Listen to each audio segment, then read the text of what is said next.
Baik, Assalamualaikum warahmatullahi wabarakatuh. Berjumpa lagi dengan saya Fajar dari Pamuji sebagai guru kalian, sebagai teman kalian, sebagai tutor kalian, sebagai teman belajar kalian bersama untuk belajar tentang peternakan. Dan kali ini khususnya kita akan membahas tentang RPA. Setelah kemarin kita belajar tentang ayam berdaging, bagaimana cara mempersiapkan, bagaimana cara merencanakan usaha dari ternak berdaging. Saya bebaskan itu ayam ataupun bebek ataupun puyuh dan sebagainya.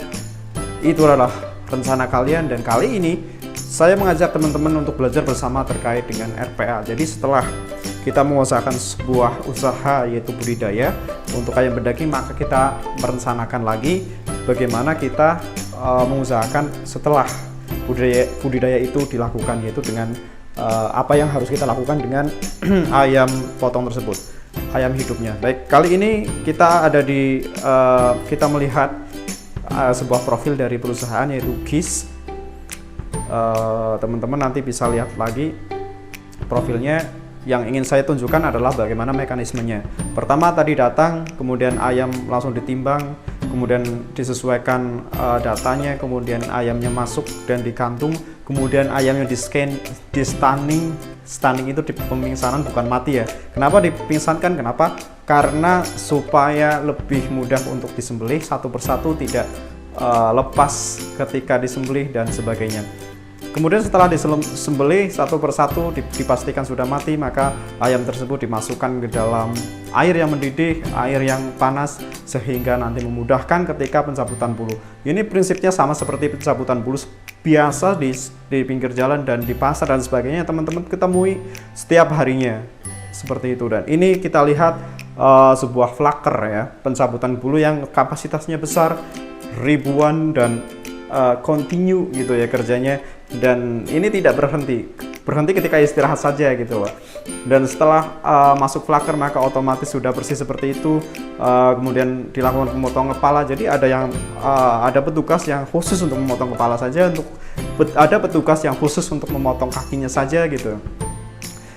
Karena kerja di sebuah pabrik, kerja di sebuah perusahaan memang sudah spesifik seperti itu. Dan apalagi bekerja di sebuah RPA, maka sudah spesifik siapa yang berperan sebagai pemotong kepala, siapa berperan sebagai pemotong kaki dan sebagainya. Ini kita lihat sebagai karyawan ataupun petugas yang memotong kaki. Kaki yang sudah dipotong kemudian dibersihkan, itu adalah tempat seperti pencabutan bulu yang sering kita temui seperti itu. Dan ini setelah dipotong kemudian kita langsung bersihkan, yaitu eviscerasi, bersihkan bagian dalamnya.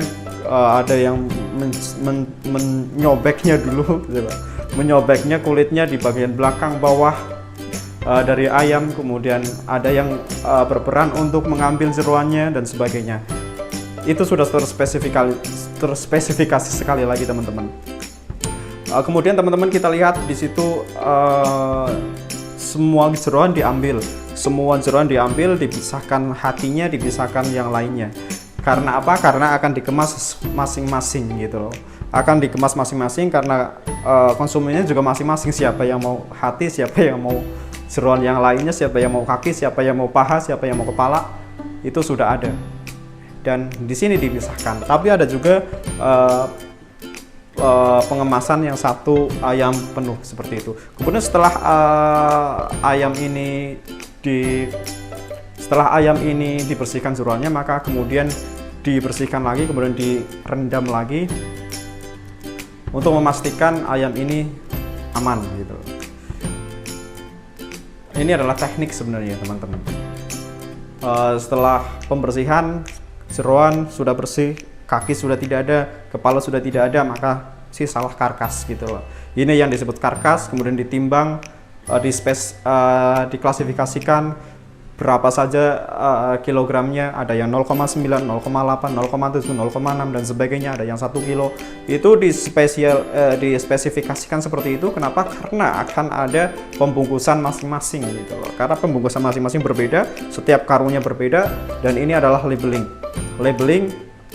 untuk memudahkan ketika sebelum pembekuan dilakukan, maka dilakukan labeling terlebih dahulu, bukan setelah pembekuan. Karena apa? Karena setelah pembekuan maka ya berat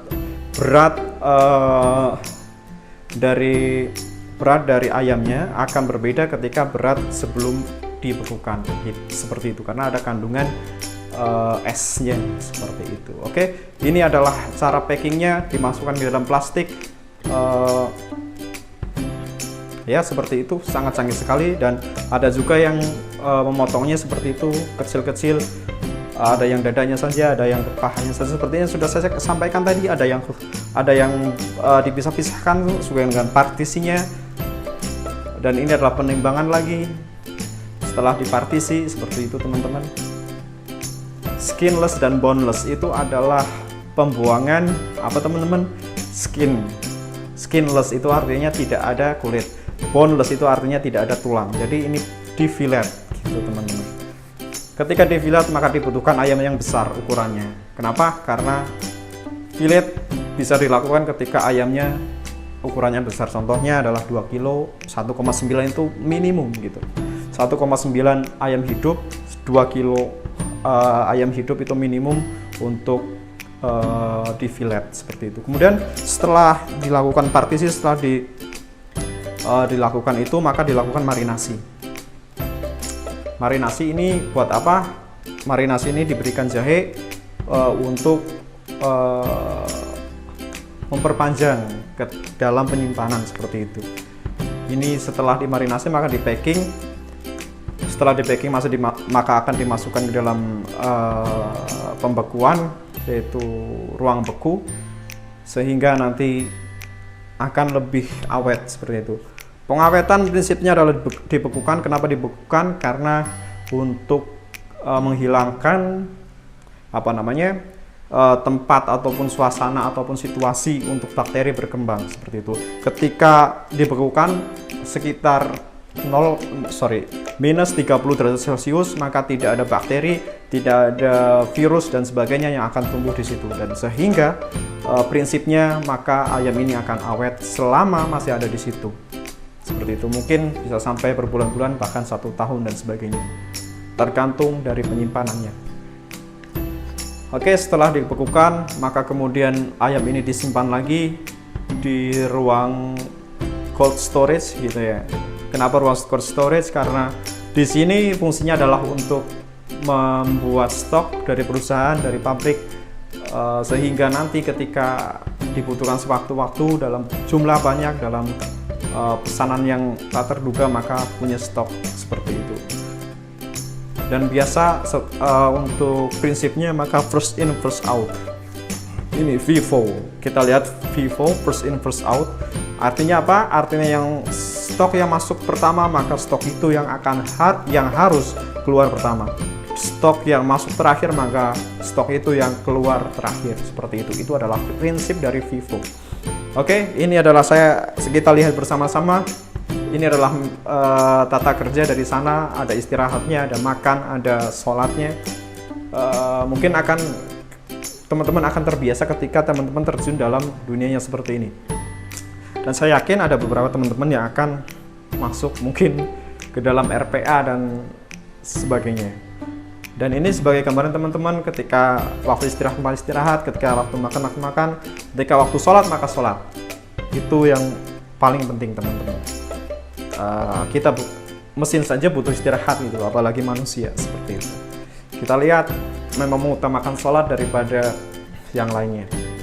Ketika waktunya sholat maka kita harus sholat.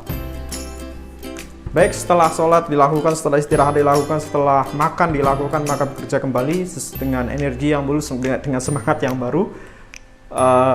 Dan ini contoh ketika akan loading, ketika akan muat gitu loh. Ketika akan muat, di deliver ataupun disampaikan atau dikirim gitu ya, dikirim ke konsumen, maka dilakukan penimbangan terlebih dahulu dan diberikan bukti juga ketika penimbangannya itu dengan cara difoto.